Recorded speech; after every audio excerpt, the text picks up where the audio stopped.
Olá, eu atuo como terapeuta e uso o Reiki como uma das ferramentas, né, dessa terapia. A escuta também e outras técnicas que eu disponho. E uma das atividades que eu costumo realizar é orientar as pessoas sobre como receber o Reiki. Então, naquela etapa da terapia que ocorre a aplicação, né, a pessoa vai receber o Reiki. Ok. Ah, Não existe uma forma definitiva, uma forma regrada de se receber o reiki. Cada pessoa tem a sua dinâmica, cada pessoa tem as suas percepções, né? E cada pessoa reage de uma maneira diferente. Mas algumas orientações são interessantes e facilitam esse processo, né? Nos auxiliam. Uma das coisas que eu procuro abordar logo no começo tirar um pouco um certo mito que existe a respeito do reiki, de que o reiki é para relaxamento. Isso está totalmente incorreto. Olhar o reiki sobre esse aspecto de o reiki é para relaxamento é simplificar. O relaxamento é um dos resultados da aplicação de reiki, mas não é a aplicação de reiki. Não é o objetivo também que a pessoa relaxe. Isso ocorre em decorrência, né? O fluxo de energia que passa pelo reikiano e vai para a pessoa que está recebendo promove uma tranquilização do corpo, um equilíbrio das emoções, um equilíbrio dos pensamentos, que às vezes estão muito agitados, e uma conexão maior com o nosso eu, com a nossa consciência, né? O aspecto espiritual. Mas esses processos todos não são relaxamento. O relaxamento ocorre como decorrência desse fluxo de energias. Então, o que faz a pessoa que vai receber o reiki, né? Quer ela esteja sentada, deitada ou apoiada em alguma coisa, uma das primeiras recomendações é que a gente feche os olhos. A maior parte dos estímulos que o nosso cérebro recebe são visuais, certo? É a principal fonte, né? Depois, ouvidos, que a gente fica ouvindo barulho de tudo que é lugar. Olfato também. Não tanto quanto o ouvido, mas o olfato também atiça um pouco a nossa percepção. O paladar não, porque não vai estar comendo nada no momento. E o toque também não, porque não se vai se tocar nada, né? Apesar de tocar na maca, ou tocar na cadeira, alguma coisa assim, ou o toque da pessoa, do terapeuta, mas é pouca coisa. Então a gente fecha os olhos, para quê? Para a gente romper um pouquinho essa fonte de estímulos, né? A partir do momento que você fecha os olhos, você se interioriza um pouco mais, até aguça um pouquinho mais a audição, né, para a gente poder perceber, aguça o tato que a gente tem pelo corpo todo também, porque a gente também começa a perceber algumas coisas. Então a gente fecha os olhos, solicita que a pessoa feche os olhos, para romper um pouco isso. E para permitir também que a pessoa, nesse processo de se interiorizar um pouco, se perceba um pouco mais, certo? Às vezes nós estamos com o joelho doendo e a gente passa o dia inteiro e não percebe o joelho doendo. Forçamos, forçamos, forçamos cada vez mais. Aí quando chega no final do dia, que a gente para, o corpo esfria um pouco e aquela dor que foi, né, escondida ali vem à tona com muita intensidade. Então a gente começa a se perceber mais fechando os olhos.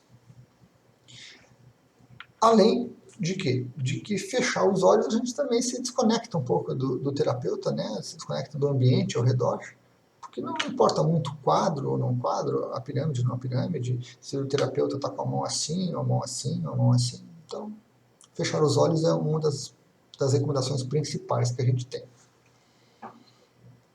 Depois de que a pessoa fechar os olhos, a outra recomendação é que ela comece realmente a se perceber, né? Comece a perceber o seu corpo, certo? Se dói, se não dói, se está incômoda a posição ou não, para ela se acomodar um pouco melhor. Para que ela comece a se perceber que orientação tem o corpo dela. Às vezes, as pessoas deitam na maca e as pessoas deitam, não sei se consigo reproduzir aqui, esse é o sentido da maca, e a pessoa deita assim, ou deita assim, ou deita mais para lá, ou deita mais para cá. Esse já é um momento da terapia que a gente começa a passar para a pessoa essa percepção do corpo dela. Muitas vezes eu vou arrumando e corrigindo o corpo da pessoa ao longo da aplicação de Reiki. Seja empurrando, seja puxando uma perna, seja mexendo na cabeça, porque às vezes a pessoa que deveria estar com a cabeça assim, está com a cabeça assim. Ou está assim, certo? Essas posições do corpo, esse perceber o corpo, já é um perceber dificuldades, já é um perceber problemas que estão ali estampados que a pessoa está ignorando. Então, a recomendação de que a pessoa observe um pouco o corpo e, ao longo da aplicação, ela vai notar calor, frio, agulhadas, tremores, movimentos involuntários, às vezes a perna se mexe, o braço se mexe, certo? O olho, às vezes, fica tremendo, a respiração que se modifica. Essa, então, é a recomendação de observar o corpo.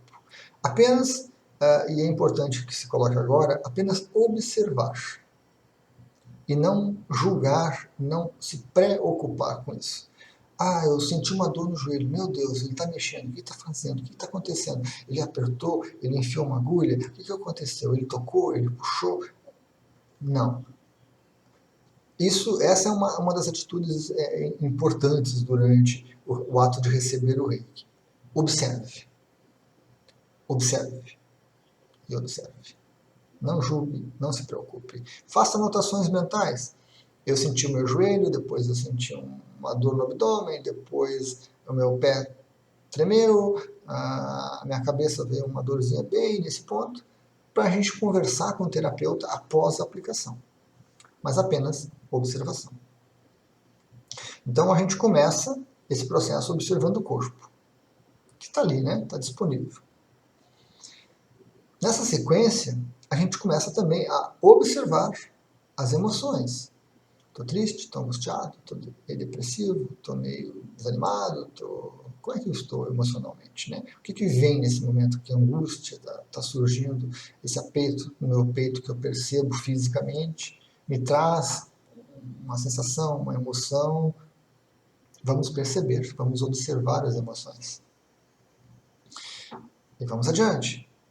Vamos observar os pensamentos. Simplesmente como se a gente estivesse vendo um filme, né? As imagens vão passando, as emoções vão passando, os pensamentos vão passando, e a gente está ali observando. A gente não sai do lugar da cadeira, não sai do lugar da maca, a gente observa. Os pensamentos surgem, passam pela consciência e se vão. Então, é muito importante, muito interessante que a gente observe isso, quer seja para conversar com o terapeuta depois, quer para fazer uma análise nossa, né, posterior, um momento de reflexão, quando a gente chega em casa ou quando a gente sai da terapia. É muito importante isso aí. E essa questão da observação, ela também é muito interessante durante a aplicação de Reiki, porque ocorre um processo de purificação, de limpeza com o Reiki. Você estava tranquilo, razoavelmente, né, situação normal, você deita na maca, começa a aplicação de Reiki e vem aquela angústia no peito. Vem aquela sensação de opressão e tudo, e daqui a pouco ele vai passar. Porque o Reiki foi lá no chakra cardíaco, limpou, purificou, tirou uma energia que estava lá incomodando e que a gente não tinha consciência. Quando ele tira a energia, quando ela vem para a consciência, surge essa sensação de opressão, surge essa angústia. Só que aí a energia continua tirando e purificando. E aquilo se vai. Por isso que eu observo. Eu observo o processo de cura que ocorre durante a terapia, durante a aplicação. Houve aquela remoção daquela energia, essa energia estava ligada ao cardíaco, estava ligada a um sentimento de opressão, de tristeza, e foi removido e foi embora. Por que que eu vou me apegar a isso? E se eu me apegar a isso, eu vou trazer de volta. Né? Se eu me apegar a isso, eu vou trazer de volta. Eu não vou deixar que a coisa toda funcione, que o processo todo se resolva. Eu vou impedir o processo, na verdade, certo? Então, não é recomendável, não é interessante que a pessoa se apegue. O mesmo processo ocorre com os pensamentos. Vai vir uma imagem, vai vir uma lembrança lá da nossa infância, lá da nossa adolescência. Seja bom, seja ruim, não importa. Observamos? Mas o reiki, né, a energia do reiki foi usada pela consciência para ir lá na adolescência, resgatar uma situação que estava incomodando, que estava presa, uma energia que estava presa, trouxe para a consciência e liberou. Por que que eu vou me agarrar a isso? Por que que eu vou me preocupar com isso? Certo? Então não há essa necessidade. O processo da terapia é esse. Puxa, o que está errado, traz para a consciência e libera. É claro que nem sempre isso é um processo consciente. Nem sempre a pessoa percebe isso. Às vezes o terapeuta percebe, dependendo da sensibilidade dele, e às vezes nenhum dos dois percebe. Mas ocorreu aquele tipo de limpeza, aquele tipo de purificação. Então, por isso que é muito importante apenas o observar. Também ocorre na situação de percepções de luzes, de cores, que são manifestações de energia, né? Energia, às vezes, que vem, seja do amparador, do mentor, ou energia que a consciência manipulou ali com o reiki e trouxe uma luz que nós precisávamos, aquela cor, aquela intensidade, aquela frequência, para a nossa cura. Então, a gente também observa. Nem sempre esse processo de observar é um processo fácil, porque às vezes as situações emocionais ou mentais, ou às vezes até físicas, realmente, são muito intensas. Às vezes a pessoa sente uma dor tão aguda no peito, ou no abdômen, ou na coxa, que ela não consegue ignorar aquilo, ela não consegue deixar passar aquilo. Mas a recomendação é que a gente tente. Certo? Então, durante o recebimento do reiki, o que a pessoa faz? O corpo vai se tranquilizar. O corpo vai se tranquilizar. E vai se acalmar, vai ficar deitado ou sentado, bem tranquilo. E a mente precisa ficar atenta. A mente precisa ficar usando as suas qualidades, as suas capacidades de análise, de observação, para ficar atenta ao que ocorre, observando o que ocorre durante a aplicação do reiki, anotando mentalmente e depois se conversa com o terapeuta, se for o caso, né? Tem terapeutas que não gostam de conversar. Mas essa é a atitude da mente.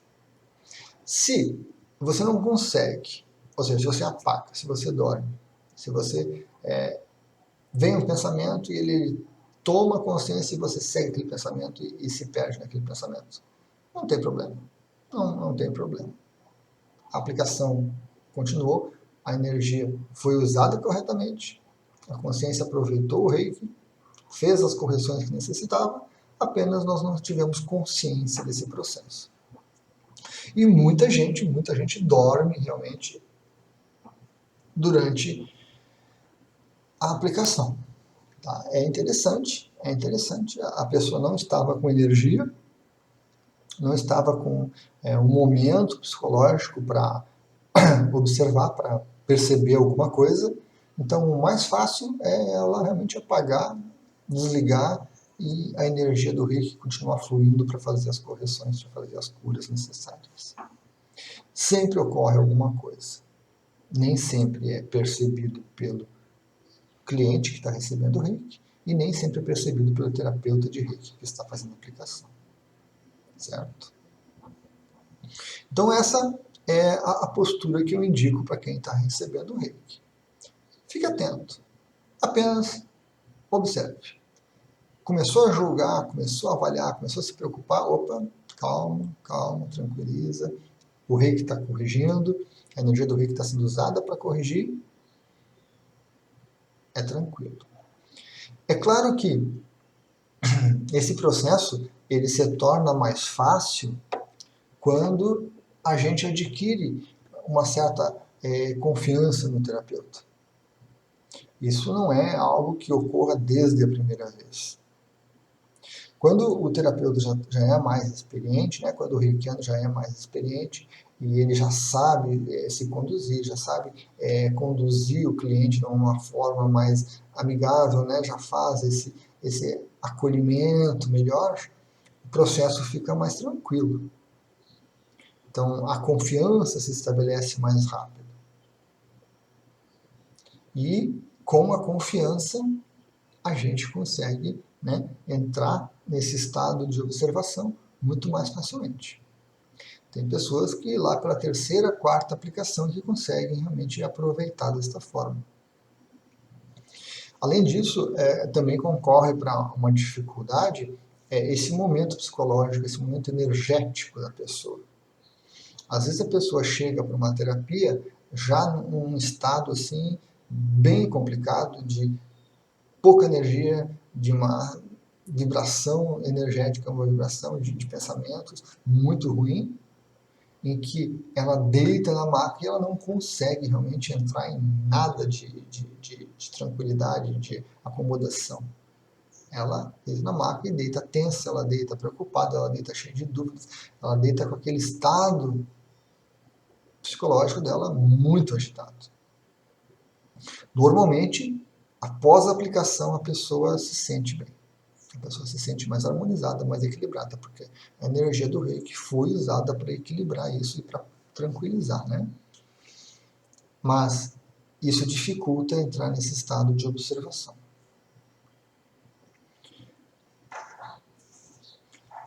A questão de conversar com o terapeuta depois, ela é muito variável também, né? Como eu disse, alguns terapeutas gostam de conversar, têm conhecimentos para conversar. Outros não gostam, não querem compartilhar nada, não querem entrar em detalhes, não querem criar vínculos, né? Ou não sabem também como se conduzir, então evitam. E algumas pessoas também não gostam de compartilhar esses momentos, né? Se tornam muito pessoais, se tornam momentos muito marcantes e importantes, que ela não quer compartilhar com o terapeuta, ainda talvez por uma falta de confiança que não se estabeleceu. E às vezes também por opção, né? É o estilo da pessoa, ela não gosta de compartilhar, são vivências pessoais, internas, e ela leva aquilo com ela e vai trabalhar ao longo dos dias que se sucedem depois da aplicação. Não tem grandes problemas. Às vezes a gente precisa também evitar que alguns terapeutas se sentem na obrigação de resolver os nossos problemas. O que deve ser, né, evitado a qualquer custo. Quando o terapeuta começar a dar conselhos demais, começar a exigir coisas demais, a mudança de atitude e cobrar as coisas, naturalmente o cliente vai se sentir incomodado e não vai querer mais aquela terapia. Ou até vai como uma obrigação e acaba não aproveitando corretamente, né? Então, o terapeuta, idealmente, reikiano, é um canal para a energia do reiki passar aí para a pessoa, para que a pessoa use essa energia. Então, tomem cuidado quando tiverem terapeutas que são muito invasivos, para que isso não atrapalhe, né, esse processo. Alguns terapeutas gostam de conversar durante a aplicação, né, passando informações para a pessoa, ou simplesmente acham que se falarem, se conversarem um pouquinho, a pessoa vai ficar mais tranquila, vai ficar mais confiante com a aplicação de reiki. Eu acho desnecessário. Eu acho que durante uma aplicação, durante uma terapia realmente, né, feita por um profissional, ele precisa ficar em silêncio para também ele se interiorizar, para também ele se perceber e perceber o momento do cliente que está ali na maca recebendo aquela energia. Se ele começar a falar muito, a interagir muito, perde-se essa percepção, certo? E se for iniciativa do cliente, porque o cliente também está um pouco inseguro, o cliente não sabe o que esperar, ele começa a perguntar, ou ele, que é um processo que acontece interessante, a gente está sentado durante a terapia, está conversando, está fazendo a escuta ali, está trazendo os assuntos à tona, que a energia do Reiki já está providenciando, e aí chega no momento que realmente dá uma pausa, que a coisa se acomoda um pouco, que é o momento de se começar a aplicação de Reiki. Então a pessoa já está um pouco silenciosa, já está um pouco interiorizada, já conseguiu se desconectar do dia a dia dela. Quando ela deita na maca, ela retoma aquele processo. Ela começa a falar de coisas, encadeando. Então, aí o terapeuta tem essa atitude de falar, de avisar. Por favor, vamos ficar um pouquinho em silêncio, vamos se interiorizar. Você pode fazer uma prece, uma oração, se você quiser, mas procure entrar nesse estado de observação. Ou então, o terapeuta simplesmente deixa a pessoa falando e vai seguindo o processo dele, porque ele sabe que à medida que for fluindo o Reiki, a pessoa não vai conseguir manter aquele estado tão agitado. Então aí vai mais um pouco do estilo de cada um dos terapeutas, certo? Mas essa conversa, essa ladainha durante a aplicação, eu penso que deve ser evitada. Deve ser observada a necessidade de falar durante a aplicação, Então eu observo que eu estou precisando falar, alguma coisa está me incomodando, ou alguma coisa está me agitando que eu tenho que falar, tenho que exteriorizar aquilo. Então eu observo essa necessidade. Provavelmente alguma coisa ligada com o chakra laríngeo, chakra da garganta, que está querendo se manifestar, que está querendo se purificar. Mas não necessariamente precisa se dar vazão a essa fala. A energia do Reiki vai ser usada para corrigir esse tipo de coisa. Certo? Então era isto. Essa atitude que a gente tem, que a gente orienta os clientes de Reiki para que assumam durante a aplicação. Ideal. Corpo tranquilo, relaxado, jogado na maca. A mente atenta, observadora, muito atenta. Observando e fazendo anotações mentais do que for mais importante, do que julgar assim que é realmente importante. E se perceber, Perceber o corpo, perceber as emoções, perceber a mente e perceber um contato com esse eu, um contato espiritual, alguma coisa assim. Tudo no nível de observação. Não julgar, não criticar e não se deixar levar por essas coisas. Se vem uma emoção muito forte, a emoção vai vir para a consciência e vai embora. Você não precisa entrar nela. Se vem um pensamento, uma lembrança, alguma coisa, ele vem para a consciência e vai embora. A gente não precisa seguir esse pensamento, a gente apenas observa. Ok? Então essas são algumas orientações que eu passo para as pessoas que vão receber o Reiki. Certo? Agradeço a paciência e a atenção.